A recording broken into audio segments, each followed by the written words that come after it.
There is no enemy more invisible than the thing you refuse to release. It does not announce itself. It doesn't fight you.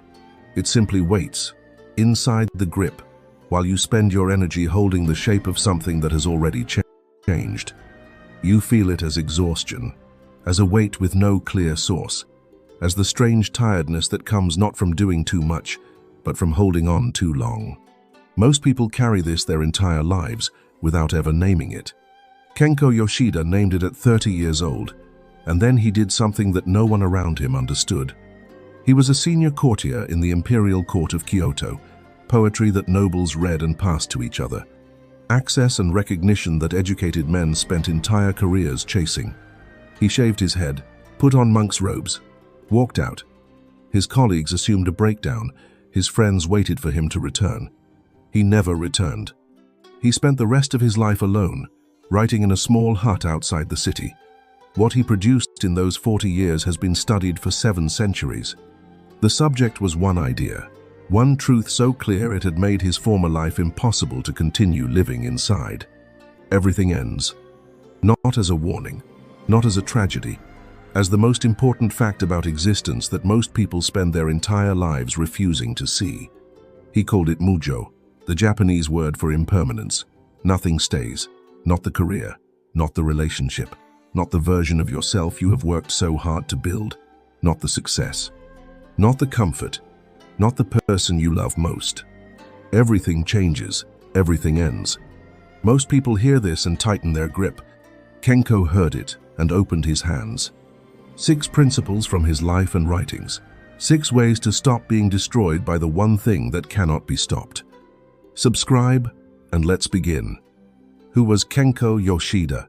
Before the 6 principles, you need to understand who Kenko was, because his decision is the argument. Kenko was born around 1283 into a family with a tradition of Shinto service. He was educated, gifted with language, and talented enough to secure a position in the Imperial court, one of the most competitive and prestigious environments in Japan. He thrived there for 15 years. He wrote poetry that circulated among nobles. He understood the complex social architecture of court life and navigated it with intelligence and grace. He was also, during those 15 years, watching something that most of his colleagues were too busy succeeding to notice. Everything around him was in constant motion. Alliances shifted. Patrons died. The political landscape that made one man powerful in 1305 could make him irrelevant by 1310. The people he had built relationships with changed, left, or disappeared. The version of himself that the court required changed with each new season of power. Nothing held. He began writing about this, not as complaint, as observation. The cherry blossoms that everyone in the court gathered to admire lasted 4 days. The moon they wrote poetry about was never the same moon 2 nights in a row. The people they relied on were, all of them, temporary. At 30 years old, he understood that he had been living in contradiction, seeing the impermanence clearly and spending every day acting as if it wasn't real. Building security in a place where security was impossible, attaching his sense of self to things that were, by their nature, incapable of holding it. He left, and what he found in the leaving became Tsurezuregusa, one of the great documents of Japanese thought. 6 principles from that document. Principle 1. You are not losing it. You never had it. We cannot live forever in this world. Like foam upon the water, lives appear and disappear. Kenko Yoshida. Kyoto Imperial Court, 1310. Kenko is 27 years old. A senior courtier he has admired for years has died suddenly. The man was powerful, respected, connected to everyone. His death leaves a gap in the court's social fabric that everyone can feel. Within 6 months, the gap has closed. The alliances have redistributed. The conversations that used to happen in that man's rooms now happen in someone else's rooms. The court has absorbed the loss and continued. Kenko watches this and writes in his journal that evening, "We grieve as if the world has lost something permanent, but the world has only revealed what was always true. The man was never a permanent fixture. He was a temporary arrangement, as are we all."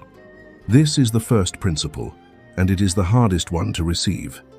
The suffering that comes from losing something, a relationship, a job, a period of life, a version of yourself, is real. That is not the question. The question is what story you tell about the loss. Most people tell this story. I had something, and now it is gone, and I have been diminished by its absence. Kenko observed a different story, one that the court's quick recovery kept confirming. You never had it the way you thought you had it. You had access to it, temporarily. The relationship was always going to change or end. The career was always going to shift. The version of yourself that existed 5 years ago was always going to become someone else. The loss did not take something permanent. It revealed something that was always impermanent. This distinction sounds philosophical. Its practical effect is concrete. When you believe you have lost something permanent, the grief has no natural endpoint. You are mourning a theft, something taken from you that should not have been taken. The injustice of it keeps the wound open. When you understand that what ended was always temporary, the grief has a natural form. You are mourning the ending of something that was always going to end. The loss is real. The tragedy is not. Modern psychology calls this distinction the difference between primary and secondary suffering.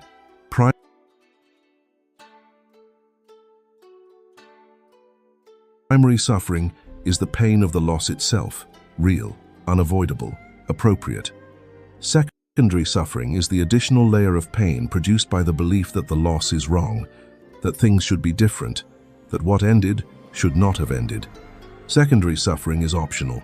Kenko understood this 700 years before the psychology had a name for it. How it applies to your life. Think of the thing you are currently holding most tightly, the relationship, the position, the way things are right now. Ask one question honestly. Was this always going to be temporary? Not, is it ending now? Was it always temporary? From the beginning, by its nature? The answer is almost always yes. The question is not whether it will change. It is whether you will spend the time it exists bracing against its ending or inhabiting it fully while it lasts. Principle 2. The cherry blossom teaches what the summer tree forgets. If we lived forever, if the dews of Adashino never vanished, if the cremation smoke lingered forever over Toribeyama, how little the world would move us. Outside Kyoto 1320, 7 years after leaving the court, Kenko is watching the cherry blossoms with a small group of monks. The blossoms last 4 days at most. The monks watch in silence. One of them says, "It would be better if they lasted longer." Kenko considers this. "No," he says quietly. "The reason they move us is because they do not last. If they bloomed all year, no one would leave their house to see them." The monk thinks about this. "Then the shortness is the beauty," he says. "The shortness is everything," Kenko says. This is the second principle. Impermanence is not the enemy of value. It is the source of it. This is the insight that Kenko's observation of court life had given him, and that most people spend their lives getting backwards. We behave as if permanence would increase the value of what we love. If this relationship lasted forever, it would be more precious. If this period of success never ended, it would be more worth having. If this moment of happiness could be held, it would mean more. The cherry blossom demonstrates the opposite. Its value is inseparable from its brevity. The reason people travel across Japan to stand under the trees for 4 days is precisely because there are only 4 days. Remove the ending, and you remove the reason to pay attention. What Kenko understood, watching those blossoms decade after decade outside his small hut, is that the things you love are already more precious than you experience them as being, because you are spending your attention on their potential ending rather than on their actual presence. The relationship is here now. The good period is happening now. The version of your life that you will one day look back on with longing is the one you are living at this moment. Mujo does not teach you to be indifferent to what you love. It teaches you to be more fully present to it, because you understand, really understand, that it is temporary. And temporary things, when seen clearly, demand a quality of attention that permanent things never could. How it applies to your life. Identify one thing in your life that you are currently taking for granted because it feels stable and ongoing. A relationship, a person, a period of health, a circumstance. Now look at it as if it had 4 days left. not to induce anxiety, to restore the quality of attention it deserves. The cherry blossom is only 4 days. Most of us are spending those 4 days planning for when it will be gone. Principle 3. The self you are protecting does not exist. To sit alone in the lamplight with a book spread out before you and hold intimate converse with men of unseen generations, such is a pleasure beyond compare. Outside Kyoto, 1325. Kenko is writing in his hut. He is working on a section of Tsurezuregusa about identity, about the self that people construct and defend and build entire lives around protecting. He writes, "The man of 40 is not the man of 30. The man of 30 is not the man of 20. We call ourselves by one name across all these different people, but which one are we?" He sets down his brush. Outside, the leaves are falling. The same tree he watched bud in spring is now bare. He does not think of it as a diminished tree. He thinks of it as a tree doing what trees do. He picks up the brush again and writes, "We are the same, always changing, always the same name, but different." This is the third principle. The self you spend enormous energy protecting is not a fixed thing that can be protected. It is a process, constantly changing, and the energy spent defending a particular version of it against change is energy spent fighting your own nature. Most people have a specific image of themselves that they treat as the real, essential self, a self that needs to be maintained.